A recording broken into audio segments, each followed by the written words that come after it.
Greetings, friends. Happy Monday. I hope that your week is off to a really great start.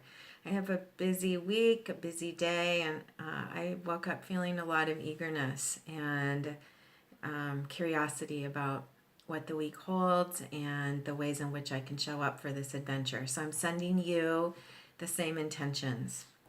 The word for today is patience. It comes directly from the qualities of the sun right now as it moves through these first degrees, this first half of Aries. And the sun is moving through a sequence in the zodiac right now that's activating polarity in a way for us to show up for ourselves and for our relationship to the world in new ways. And that was completely supported by the full moon. What day was the full moon? Saturday.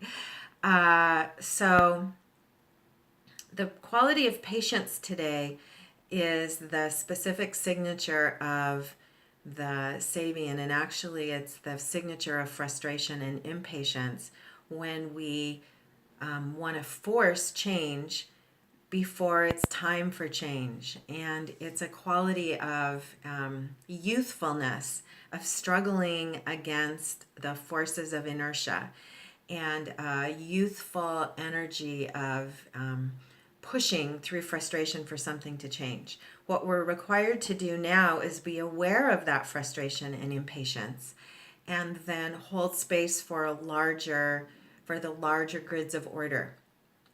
And if you've been following the Sabian, we've been moving in and out of the personal and then the cosmic, and the personal and the cosmic, and each of those points of reference holds important information for us.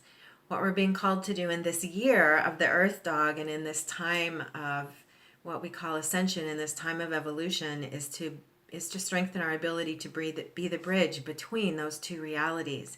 And so I'm super intrigued right now about how every day we're receiving very practical opportunities to pay attention to the signals and signs within our own bodies and within our individual experience in order to increase our ability to be a bridge. So if you feel impatience or you feel frustration, just realize that you are experiencing a response to some form of inertia or some form of density, and just realize that that forcing that issue isn't usually going to help.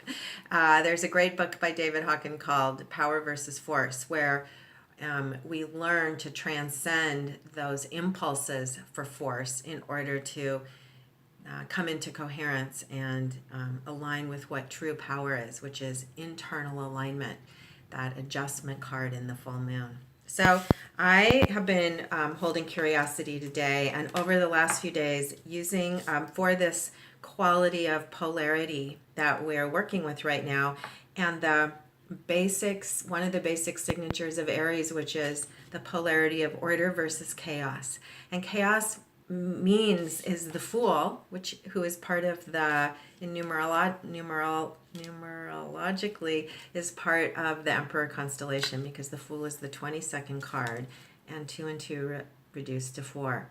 And so the Emperor constellation holds teachings about order and structure, which is 4, and then pure potential and transformation. The Death card 13 also reduces to 4. These are really huge teachings right now.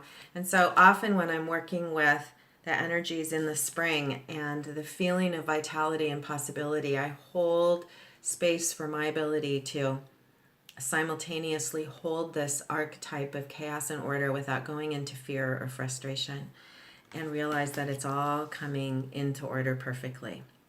So as you start your week, I invite you to hold space for new muscles of patience. Breathe when you feel pressure and impatience or frustration with yourself or others, and just know that it's a healthy response to, your awareness of it is a healthy response to new possibilities that haven't totally come into the grids yet. And on another level, everything is always perfect. So have a great day. Have a great beginning to your week, and I'll see you again soon.